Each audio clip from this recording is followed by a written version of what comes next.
Hay hombres que pasan su vida intentando dejar una huella en el mundo. Construyen empresas, escriben libros, levantan edificios o forman familias. Otros, en cambio, simplemente intentan sobrevivir. Viven día a día sin aspiraciones particulares y se conforman con el mero hecho de la comodidad. Pero de vez en cuando aparece alguien que decide dedicar su existencia a una tarea mucho más extraña: declararle la guerra a su época. En algún lugar de los bosques de Montana, lejos de las ciudades, de las carreteras y del ruido constante de la civilización, un hombre se inclina sobre una mesa de madera desgastada. La habitación es pequeña, apenas una cabaña rudimentaria perdida entre los árboles. No hay electricidad, no hay teléfono, no hay agua potable y no hay nada que recuerde al mundo moderno que se expande más allá del bosque. Solo silencio. Un silencio profundo y antiguo, interrumpido únicamente por el roce de unas herramientas, el crujido de la madera y el viento golpeando las paredes de la cabaña. El hombre trabaja con paciencia. Sus manos ensamblan piezas metálicas, cables, tornillos y fragmentos de distintos objetos pensados para hacer daño. No tiene prisa. Lleva años preparándose para este momento. Cada movimiento parece obedecer a un plan meticuloso que existe únicamente dentro de su cabeza. Afuera, el siglo XX acelera hacia el futuro. Las computadoras comienzan a entrar en los hogares.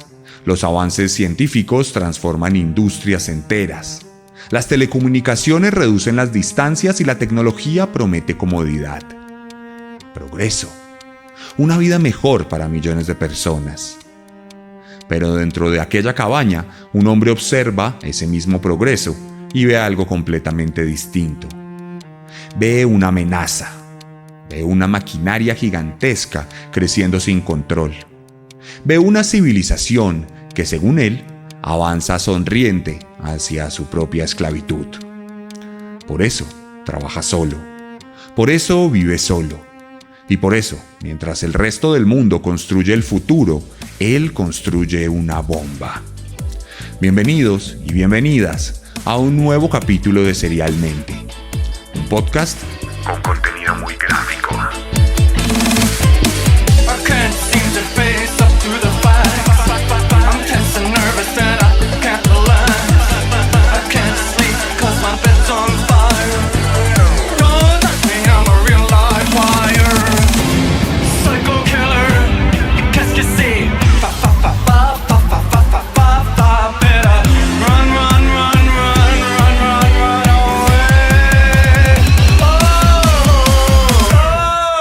Y hoy revisitamos una de las historias más apasionantes que hemos tenido el gusto de narrar aquí en Serialmente.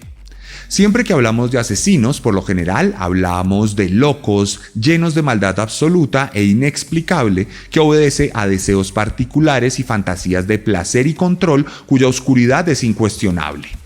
Sin embargo, hoy conoceremos la vida de un hombre que perpetró la violencia plenamente convencido de que cambiaría al mundo con ella. Un revolucionario obnubilado en sus ideales que se cobró la vida humana por cuenta de sus ansias sociales y culturales. Un genio cuya excesiva inteligencia lo despojó por completo de su humanidad. Hoy les voy a contar la historia de Ted Kaczynski. El Unabomber.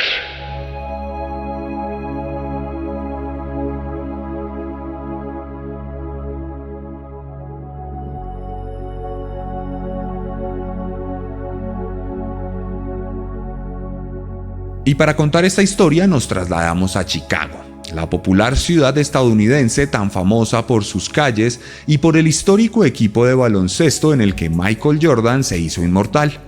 Allí nació Theodore John Kaczynski, el 22 de mayo de 1942, en plena Segunda Guerra Mundial, en el seno de una familia polaca, tal como su nombre lo indica.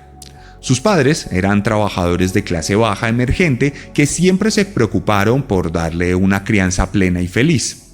Hijos de inmigrantes que se dedicaron a labores varias en las que destacaban acciones domésticas y la preparación de salchichas, que permitieron que la familia progresara lentamente y pudiera acomodarse de forma considerable. En el marco Este pequeño Ted creció con dosis pletóricas de amor y de felicidad, lo que constituye una excepción en las historias usuales de abuso y abandono que presentamos usualmente aquí en Serialmente. Los papás de Theodore no le generaron ningún trauma mediante la violencia y tampoco lo volvieron un resentido social a través de regaños o insultos. Lejos de eso, Ted era un niño feliz y normal, por lo menos hasta que unos años después comenzó a sufrir de urticaria, una suerte de salpullido en la piel que le provocó un aislamiento forzoso en el hospital, después del cual se volvió un niño distante que no solía mostrar las mismas emociones que mostraba antes de aquel episodio. Lo curioso en este punto es que Ted solo mostraría verdadera empatía y lástima por los animales en cautiverio, como si de una u otra manera se sintiera identificado con los prisioneros y las jaulas, probablemente por su experiencia en la cuarentena del hospital. Para estas épocas llegaría a la familia David, otro niño criado con amor que rápidamente estableció un vínculo afectivo con su hermano, como suele pasar en las familias estables, sin ningún tipo de problema disfuncional. Más adelante, las experiencias vividas por los hermanos y el conocimiento mutuo que se generó a través de las memorias serían cruciales para el desenlace de esta historia. Kaczynski siguió creciendo. Entró a la escuela y comenzó a aprender varias cosas, como sumar, cómo restar, cómo escribir. Aprendió también a relacionarse socialmente. Consiguió amigos y se volvió una persona que fraternizaba y sabía relacionarse en distintos niveles. Aquí comenzó a destacar por su exagerada inteligencia. Ted era mucho mejor que sus compañeros en todas las materias, y además supo darle un giro a esto para convertirse en uno de los más populares del curso gracias a sus habilidades de liderazgo, cosa poco común en las escuelas donde se suele hacer matoneo al que resalta por su brillantez. De cualquier manera, lo que suele ser una bendición para las personas, su inteligencia, en este caso resultó ser una maldición a largo plazo para Theodore, quien presentó una prueba de coeficiente intelectual y dio como resultado un sorprendente 167 cuando el promedio de las personas es apenas de 100. Aquí quiero hacer un paréntesis. Y es que la sociedad afortunadamente ha sabido transformar lenta y progresivamente la forma en que mide la inteligencia de los individuos. Durante mucho tiempo, la sociedad intentó medir la inteligencia humana como si fuera una sola cosa, una especie de número, un número mágico capaz de resumir todo lo que una persona era capaz de hacer. Bajo esa lógica, quien obtenía una puntuación más alta era considerado más inteligente que el resto y en teoría estaba destinado a alcanzar mayores logros. Sin embargo, con el paso del tiempo y de las décadas, hemos comprendido que la inteligencia es mucho más compleja que eso. Existen personas extraordinarias para las matemáticas, otras poseen una sensibilidad artística excepcional. Algunas destacan por su capacidad para comprender las emociones ajenas, mientras que otras tienen un talento natural para liderar grupos, resolver conflictos o adaptarse al entorno cambiante. La inteligencia puede manifestarse de muchas formas distintas y entenderlo nos ha permitido apreciar mejor la enorme diversidad de habilidades que existen dentro de una sociedad. Después de todo, una comunidad no se construye únicamente con científicos brillantes o matemáticos prodigiosos. También necesita artistas, maestros, líderes, deportistas, comunicadores, artesanos y personas capaces de conectar unas con otras. Comprender esta diversidad nos ha ayudado a abandonar la idea reduccionista de que el valor de un individuo puede resumirse en una cifra obtenida durante una prueba estandarizada. No obstante, durante la infancia de Theodore Kaczynski, las cosas se veían de una manera muy distinta. En aquella época, un resultado excepcional en un examen de coeficiente intelectual era interpretado como la prueba definitiva de que alguien pertenecía a una categoría aparte. El caso es que a raíz de esta prueba practicada, los directivos de la escuela decidieron ascender a Ted de curso y pasó de ser un niño popular de 4º grado a ser un absoluto desconocido del 6º grado en manos de un año. Y este es un problema crucial que determinaría el resto de la vida del niño, porque desde aquí su apartado social se vería completamente anulado y nunca más volvería a fraternizar con sus pares de la misma manera. La inteligencia extrema lo había llevado al aislamiento, por lo que su curva de felicidad descendió considerablemente. Y es que cuando una persona demasiado inteligente tiene demasiado tiempo para pensar y divagar, a nivel social o anímico, los resultados no suelen ser los mejores, debido a la complejidad de las ensoñaciones y a la profundidad de los pensamientos que no suelen arrojar siempre las mejores conclusiones. Aprendemos a vivir durante nuestra segunda infancia, y si nunca terminamos de adaptarnos completamente a nuestro entorno, es probable que siempre nos sintamos como enajenados abstraídos de la comunidad, bien sea por considerarla tremendamente inferior o por no sentirnos dignos de ella.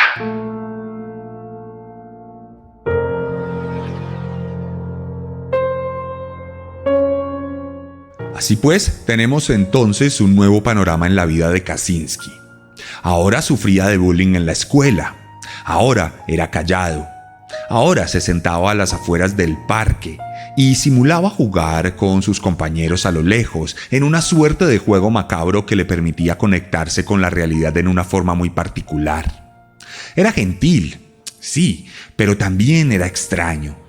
Por lo menos para las personas comunes que veían en él a un gran genio. Fue entonces un niño destruido por la presión productiva de la academia, por la necesidad de crear personas que contribuyeran a la sociedad y que destacaran por su valor colectivo. La mentalidad de un niño destruida por una necesidad competitiva de la familia y los docentes. No es extraño que su padre se suicidara en 1990. Es de suponer que la culpa de convertir a su hijo perfectamente sano y genio en una suerte de autista psicópata no fuera fácil de sobrellevar. De cualquier manera, Kaczynski continuó sus estudios y se enlistó en todos los grupos extracurriculares que la escuela tenía para ofrecer al estudiante.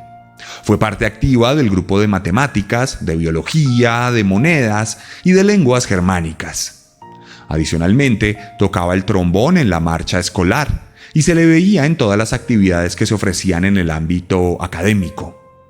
Y a pesar de esta amplia participación estudiantil, nunca logró empatizar bien con ninguno de los grupos. Llegaba, cumplía su trabajo y se iba. No fraternizaba como antes y era visto como un cerebro andante, más que como una persona con sentimientos y particularidades. Fueron pocas las personas que realmente llegaron a conocerlo, y aquellos afortunados siempre recordaron haberse sorprendido de cómo cambiaba el joven Ted una vez entraba en confianza. En todo caso, lo que lo apasionó de manera incontrolable fueron las matemáticas. Se volvió un auténtico líder de este grupo de investigación y fue reconocido en la escuela como un genio al que se podía recurrir para solucionar cualquier tipo de problema. De hecho, aquí nuevamente fue ascendido en el colegio y la comunidad de profesores decidieron que no era necesario que cursara el grado 11, el último para recibir su cartón como bachiller escolar, por lo que a los 15 años ya había terminado sus estudios básicos y podía aventurarse a la universidad. En este caso, nada más y nada menos que a Harvard, donde fue propuesto por sus mentores y donde aceptaron por su genio, cuando apenas tenía 16 años. Nuevamente, un jovencito que ni siquiera tenía licencia para conducir era sometido a una gran presión social por el afán de resaltar y ser un miembro productivo para los intereses colectivos de la nación e incluso de la humanidad. Era cuestión de tiempo para que tanta presión terminara por fracturar la personalidad del pequeño niño. Como era de esperarse, Ted tuvo un paso sobrio y discreto a nivel social en la universidad. Respondió de forma satisfactoria en lo académico, logró su título con buenas notas, aunque no fue la estrella que algunos de sus tutores esperaban. Vivir lejos de casa, en un campo sin sus familiares cerca, ahondó en las dificultades de relacionamiento social. El joven procuraba no tener ningún tipo de interacción con nadie y corría a su habitación para no ser visto. De cualquier manera, los compañeros de aquel entonces afirmaban que era una persona gentil, que a pesar de no socializar mucho, era amable e inofensivo en muchos sentidos. La bestia todavía estaba dormida.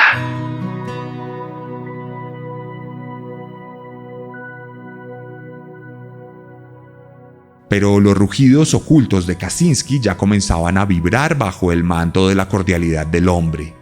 Y esta vez estarían motivados por el mismísimo gobierno estadounidense, quien para estas épocas de la década de los 60 ya había comenzado a investigar de forma grotesca la mente humana para tratar de dominarla a su antojo y sacar provecho del ganado de dos patas que tenía a su disposición en los barrios marginales y en los rincones de los desposeídos y outsiders que poblaban la supuesta tierra prometida del consumo y la libertad.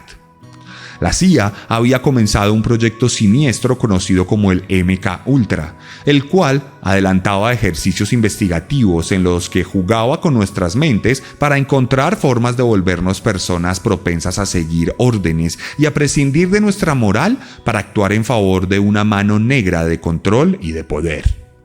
En este caso, el ejercicio consistía en hostigar de forma recurrente a una persona en una sala sellada hasta lograr reacciones violentas incontrolables, de manera que la ira se pudiera identificar y canalizar para poderla utilizar de manera deliberada para cualquier fin estipulado. Kaczynski se sometió a estos ejercicios como voluntario y durante 3 años pasó más de 200 horas recibiendo insultos y modificando su forma de percibir la vida y la sociedad a través de agresiones verbales monitoreadas con nodos conectados a su cabeza. En este momento entramos al territorio de la especulación y nos permitimos preguntarnos si este experimento tuvo que ver en el desarrollo criminal del futuro Unabomber. En ocasiones es la misma sociedad la que se encarga de crear a sus monstruos. Para estas alturas, Ted supo explotar sus amplios conocimientos en matemáticas y entró a cursar una maestría y un doctorado en esta ciencia, logrando sus respectivos grados, lo que le valió una buena oferta laboral como investigador y como profesor en la misma institución. Los 60s seguían su curso, y Theodore continuaba cosechando los frutos de su intelecto, al punto que los profesores siempre exaltaron su brillantez y los impresionantes resultados de sus investigaciones en analítica, geometría y otros estudios que le valieron varios premios en el sector académico y un reconocimiento considerable como matemático, convirtiéndose, con 25 años, en el asistente del profesor de matemáticas más joven de la historia de la Universidad de California.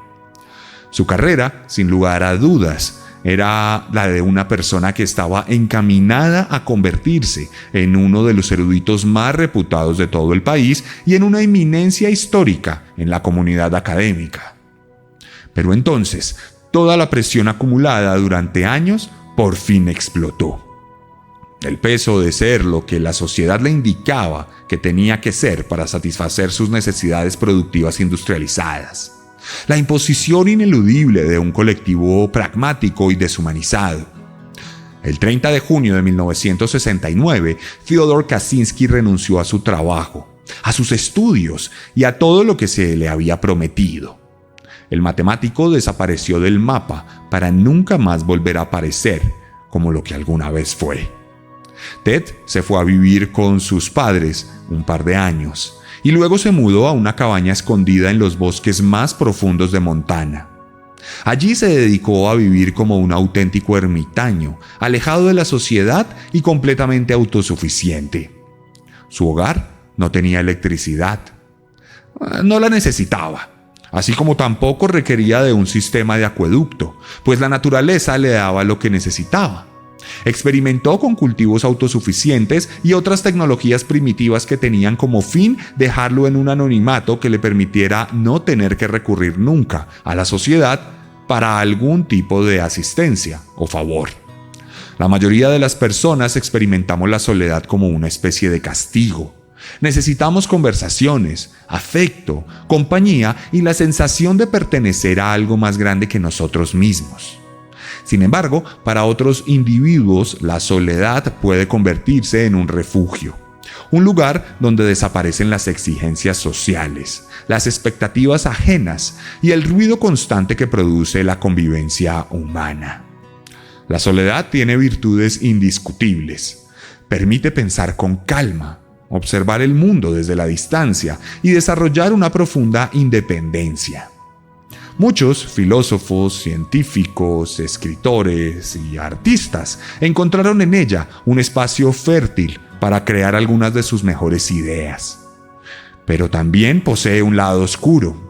Cuando una persona permanece demasiado tiempo aislada, sus pensamientos dejan de enfrentarse a otras perspectivas. Las ideas ya no encuentran resistencia. Nadie las cuestiona, nadie las corrige, nadie las pone a prueba. Poco a poco, la mente comienza a convertirse en un cuarto cerrado donde solo existe una voz, la propia. Y cuando eso ocurre, incluso las ideas más razonables pueden deformarse. Las frustraciones se magnifican, los resentimientos crecen y las obsesiones encuentran un terreno fértil para echar raíces. Lo que comienza como independencia puede terminar convirtiéndose en aislamiento, y lo que parecía libertad puede transformarse lentamente en una prisión construida por uno mismo. Para Theodor Kaczynski, la soledad fue ambas cosas al mismo tiempo, un refugio y una condena. Pero los planes originales de Kaczynski se vieron frustrados por lo mismo que lo agotó cuando era un miembro activo de la sociedad: la industrialización del mundo. Resulta que a pesar de encontrarse inmerso en un tupido bosque de la zona rural de Montana, el hombre vio cómo varios proyectos de explotación afectaban la zona y cómo el turismo se apoderaba de la tranquilidad alejada del caos de las ciudades. De hecho, a unos 2 días a pie de su cabaña tenía un lugar secreto, el cual disfrutaba por su tranquilidad. Entonces, cuando veía mucha gente en su casa, se exiliaba en aquel lugar hasta que un día encontró allí una nueva carretera construida por el gobierno, lo que lo llevó a un nuevo estado de locura que lo motivó a jurar venganza contra el sistema industrial y todas sus consecuencias. En alguna entrevista posterior, Theodor diría lo siguiente: en términos generales, creo que lo que se tiene que hacer no es tratar de convencer o persuadir a la mayoría de la gente sobre nuestras ideas. Lo que tenemos que hacer es tratar de incrementar la tensión en la sociedad al punto que las cosas comiencen a derrumbarse. Así creamos una situación en la que la gente se siente tan incómoda que se va a rebelar. Así que la pregunta es, ¿cómo incrementamos esa tensión? La respuesta a esa pregunta sería aterradora. El 25 de mayo de 1978, un desconocido dejaría un paquete misterioso en una oficina de correos con una dirección de destino falsa y el remitente diligenciado a nombre de Buckley Christ, un profesor de la Universidad de Northwestern que sospechó de que le llegara un paquete que nunca había enviado, por lo que llamó a la policía para abrir el sobre, que resultó ser una bomba hecha con piezas de madera y mecanismos rústicos que no dejarían ningún rastro o pista al explotar. Efectivamente, el artefacto soltaría una descarga de poder gigantesca que heriría considerablemente al policía que se encargó de abrirla. La carrera de un nuevo asesino había comenzado con un atentado fallido que daría pie al desencadenamiento de una serie de ataques. Este intento de homicidio sería seguido por otro par de bombas que no lograrían cobrarse vidas humanas, pero que desaparecerían el interés del FBI y de la prensa en general. Sobre todo, una que logró poner en el depósito de carga de un Boeing 727 comercial que transportaba a cientos de pasajeros y que afortunadamente no explotó, pero que sí causó el aterrizaje de emergencia de la nave debido a la cantidad de humo que logró expulsar. Desde este punto comenzaría una persecución oficial en la que incluso el FBI le pondría un alias a Kaczynski gracias a su modus operandi: el Unabomber. Un acrónimo relacionado con los lugares elegidos por el psicópata para poner sus bombas: universidades y aerolíneas. UN por universidades y la A por aerolíneas. Por supuesto, el bomber para referirse a la persona que pone una bomba. El gobierno y la prensa tenían una superestrella para promocionar. Entre 1978 y 1995, Ted Kaczynski llevó a cabo la construcción y el envío de 16 bombas caseras con el objetivo de enviar un mensaje. 2 de ellas fueron desactivadas por las autoridades, mientras que el resto lograron explotar en mayor o menor medida, causando un total de 23 personas heridas que sufrieron desde quemaduras leves hasta la pérdida de dedos o de la visión y otras lesiones permanentes entre profesores, propietarios de tiendas de tecnología y empresarios de diversas aerolíneas. Ted se las arregló para dejar pistas falsas para las autoridades, por lo que nunca se obtuvo algún elemento probatorio del autor más que un retrato hablado que no sirvió de mucho para la investigación. De estos ataques resultarían 3 personas muertas, que sucumbirían ante los deseos psicópatas del autor y que perderían la vida de la misma manera. El primero de ellos fue el dueño de una tienda de computadoras en 1985. El segundo, un ejecutivo de mercado en 1994 y el último, un lobista industrial en 1995. 3 víctimas. Lo suficiente para convertirse en un asesino serial, según los estudios psicológicos y criminalísticos que categorizan el tema. Un asesino serial particular, sin ninguna relación procedimental o psicológica con alguno de los protagonistas de otros capítulos de Serialmente. Un asesino serial catalogado por muchos como un terrorista con un discurso definido y unos objetivos trazados. Un discurso que más adelante lo llevaría a la desgracia. Para 1995, Ted se comunicaría con la prensa y les haría un ofrecimiento muy particular. Desistiría para siempre de sus ataques con bombas si publicaban su ensayo de 35.000 palabras sobre la sociedad industrial. La disyuntiva que este ofrecimiento planteaba para la prensa era demasiado compleja. Por un lado, se les ofrecía la posibilidad de cesar con unos bombardeos que habían puesto en vilo a todo un país, al punto que bastaba con una falsa alarma emitida por el mismo asesino para paralizar un aeropuerto internacional. Pero por otro lado, era un golpe moral abrir los medios de difusión masivos a un enajenado social que disfrutaba del caos y de la sangre derramada.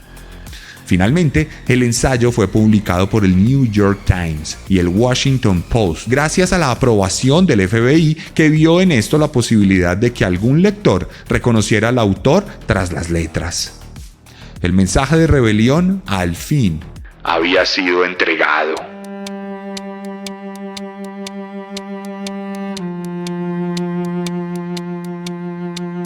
En este punto sería imposible leer todo el manifiesto aquí por su gran longitud. Sin embargo, me permito compartirles los primeros 5 puntos de un total de 232 en los que el autor se permitía introducir sus ideas generales antes de desarrollar una serie de tesis debidamente argumentadas. Estas son las palabras de Ted Kaczynski, el Unabomber. Primero, la revolución industrial y sus consecuencias han sido un desastre para la raza humana. Ha aumentado enormemente la expectativa de vida de aquellos de nosotros que vivimos en países avanzados, pero ha desestabilizado la sociedad, ha hecho la vida imposible, ha sometido a los seres humanos a indignidades, ha conducido a extender el sufrimiento psicológico. En el tercer mundo, también el sufrimiento físico, y ha infligido un daño severo en el mundo natural. El continuo desarrollo de la tecnología empeorará la situación. Ciertamente someterá a los seres humanos a grandes indignidades e infligirá gran daño en el mundo natural, probablemente conducirá también a un gran colapso social y al sufrimiento psicológico, y puede que conduzca al incremento del sufrimiento físico, incluso en países avanzados. Segundo, el sistema tecnológico industrial puede sobrevivir o puede fracasar.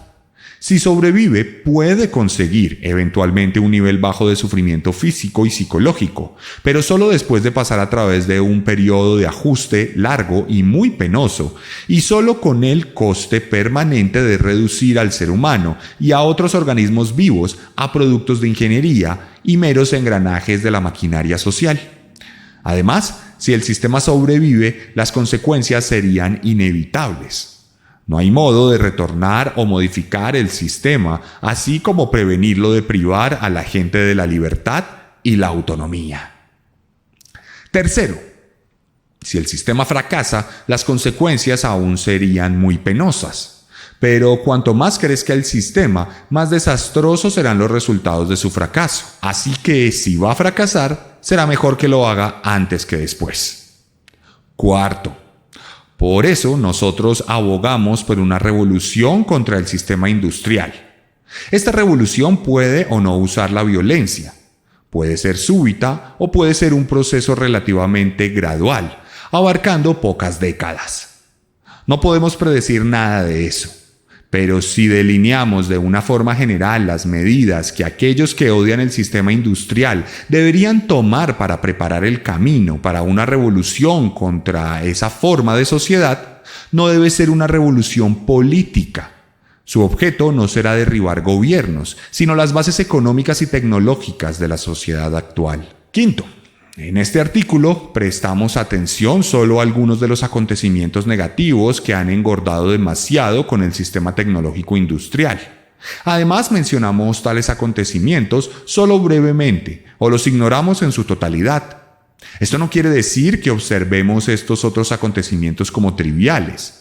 Por razones prácticas, tenemos que limitar nuestras discusiones a áreas que no han recibido suficiente atención del público o en las cuales tenemos algo nuevo que decir. Por ejemplo, desde que están bien reveladas las tendencias ambientales y desérticas, hemos escrito muy poco sobre la degradación del medio o la destrucción de la naturaleza salvaje. Incluso, aunque consideremos esto de gran importancia.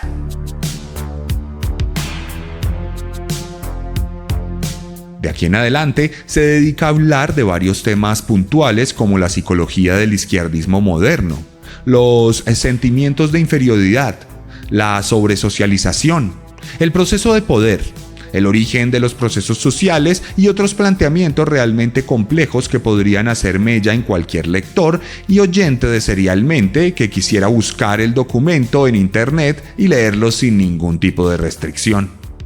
De cualquier manera, el plan del FBI resultaría exitoso, pues entre los miles de lectores del manifiesto, uno reconoció al autor por las palabras utilizadas. Resulta que en un punto del ensayo, Kaczynski escribió: "No puedes comerte la tarta y seguir teniéndola". Una frase que utilizó durante toda su vida y que le permitió a nadie más que su hermano conocer la identidad del Unabomber. David se había valido de los años de vida junto a Ted para enterarse de que aquel hermano mayor del que había aprendido tantas cosas se había convertido en un psicópata con una misión delirante y utópica. Y aquí me gustaría detenerme.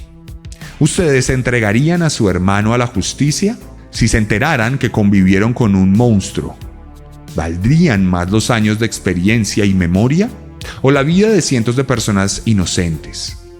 Piensen por un segundo en su hermano o su hermana o en otro familiar cercano y traten de dimensionarlos como criminales. ¿Qué harían en el caso de este hombre? David entregó a Ted. Fue una de las miles de llamadas que recibió el FBI a raíz de la publicación del manifiesto. Sin embargo, por una corazonada, el agente del FBI que comandó más de 150 efectivos en esta búsqueda decidió atender los llamados de un testigo que resultaría crucial por su parentesco con el Unabomber. El 3 de abril de 1996, el FBI se adentró en el bosque y encontró la cabaña de Ted. Allí dentro estaba él completamente desaliñado y abstraído de la realidad. Fue esposado y asegurado afuera de la cabaña, mientras que los agentes exploraron el lugar cuidadosamente para encontrarse varios artefactos para construir bombas, periódicos que recogían cada uno de los atentados y asesinatos, un diario que daba cuenta de toda la cronología del asesino, incluyendo el envío de paquetes y una bomba lista para ser activada. No cabía duda, el FBI había capturado al Unabomber.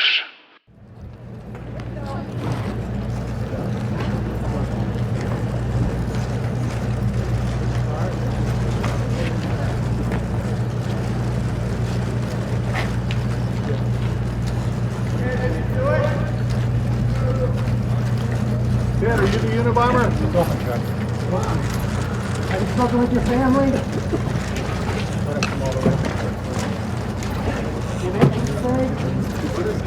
Bye-bye.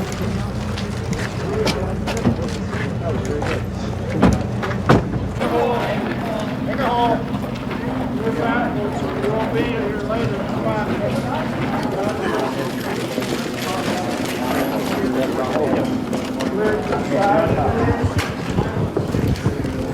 Make a hole. Make a hole. Make a hole. Come on. Make a hole.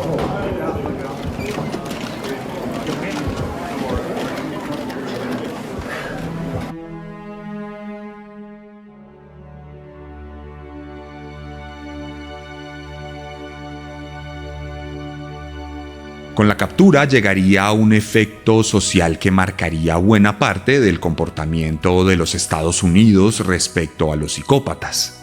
Las tesis de Kaczynski fueron aceptadas por miles de personas que encontraron sentido en cada una de sus palabras y se generó una figura de culto alrededor del acusado. Incluso se hicieron películas, libros y canciones, como las que aquí hemos escuchado y hemos compartido en redes sociales, para guardar en la memoria colectiva de la figura del autor, que además fue elogiado por la crítica debido a la alta calidad de su manifiesto. Esto, naturalmente, tuvo ciertas implicaciones en el juicio del asesino, quien desde un principio se negó a alegar demencia y aún así fue diagnosticado como un paciente con esquizofrenia paranoide, en lo que fue ampliamente señalado por la opinión pública como un diagnóstico político enmarcado en todo el revuelo que Kaczynski había provocado en la sociedad. De hecho, algunos académicos y otros psiquiatras reconocerían el sinsentido de esta determinación años después, en las visitas al recluso. Kaczynski sería condenado a 8 cadenas perpetuas sin posibilidad de libertad condicional gracias a que su hermano, el mismo que lo delató, adelantaría una suerte de campaña para evitar la pena de muerte y para matizar la imagen negativa del hombre entre ciertos sectores de la sociedad. Ted fue llevado a la prisión de máxima seguridad de Colorado, donde purgó su condena interminable de forma tranquila hasta el día de su muerte. Su cabaña fue vendida por $15 millones en una subasta que el gobierno decidió realizar para luego utilizar el dinero para compensar a sus víctimas. Su único miedo era volverse una persona cómoda en la cárcel, lo que probablemente lo llevaría a olvidar sus luchas y sus memorias. Durante sus años de cautiverio, escribió un par de libros que ha donado y ha mantenido correspondencia con más de 400 personas en cartas cuyo contenido no se podrá conocer públicamente sino hasta 2049 por temas de Reserva Federal. En estas publicaciones aseguraba que su ocupación era la de prisionero y que sus 8 cadenas perpetuas eran sus trofeos. Pero en marzo de 2021, el cuerpo de Kaczynski comenzó a fallar. Después de años sobreviviendo al encierro, al aislamiento y a las consecuencias de una vida marcada por la obsesión, los médicos le diagnosticaron cáncer colorectal.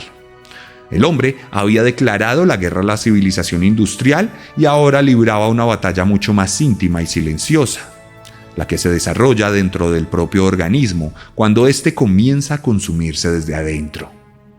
A finales de ese mismo año fue trasladado a un centro médico penitenciario especializado en Carolina del Norte. Allí recibió tratamientos de quimioterapia durante meses. Las sesiones se repetían una y otra vez, mientras su salud se deterioraba progresivamente. Sin embargo, para comienzos de 2023, Kaczynski decidió abandonar el tratamiento. Los efectos secundarios eran devastadores y los pronósticos médicos poco alentadores. El matemático, que durante décadas había intentado controlar cada aspecto de su existencia, entendió que esta vez ya no tenía el control. Los informes médicos de aquellos meses describieron a un hombre deprimido, abatido y cada vez más distante. Los especialistas recomendaron evaluaciones psiquiátricas mientras su cuerpo se apagaba lentamente, junto con su voluntad de seguir adelante. Así pues, la madrugada del 10 de junio de 2023, poco después de la medianoche, los guardias encontraron a Theodore Kaczynski inconsciente en su celda. Había utilizado un cordón para poner fin a su vida, amarrando su cuello de un manubrio para discapacitados, asfixiándose a sí mismo con mucha fuerza de voluntad. Los funcionarios de la prisión intentaron reanimarlo de inmediato. Durante varios minutos realizaron maniobras de emergencia mientras era trasladado a un hospital universitario cercano. Pero ya era demasiado tarde. Horas después, los médicos certificaron su fallecimiento. Así terminó la historia de Luna Bomber. No en una explosión, ni en medio de una persecución, y tampoco lanzando un último manifiesto contra la sociedad que tanto despreciaba. Terminó solo, encerrado entre muros de concreto, viendo cómo el mismo mundo cuya destrucción había perseguido durante décadas seguía avanzando sin él. Una ironía para un hombre que pasó gran parte de su vida intentando detener el futuro.